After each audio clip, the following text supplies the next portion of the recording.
are uh, in a few days we are going to celebrate with the success of this movie.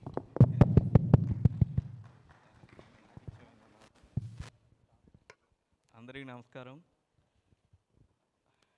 ఇంతమంది ఇక్కడికి వచ్చినందుకు ముందు very happy and very thankful to you. And this is our first movie.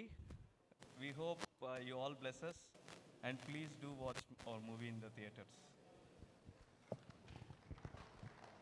అందరికీ నమస్కారం అండి. ఇక్కడ మేము దాదాపు అక్కడ ఇక్కడ అంతా చూసిన వాళ్ళమే, బట్ ఫస్ట్గా ఇంటరాక్షన్ చూస్తున్నాము. చాలా సంతోషంగా ఉంది అందరినీ పిలిచి మీరందరూ మమ్మల్ని విష్ చేయడానికి ఇక్కడికి వచ్చినందుకు ధన్యవాదాలు. మా నెల్లూరు నుండి వెళ్ళి మేము కేరళలో ఉండే ఈ మలయాళం సినిమా ఫస్ట్ ప్రాజెక్ట్ కింద మేము లాంచ్ చేయడానికి మాకు చాలా గర్వంగా ఉంది.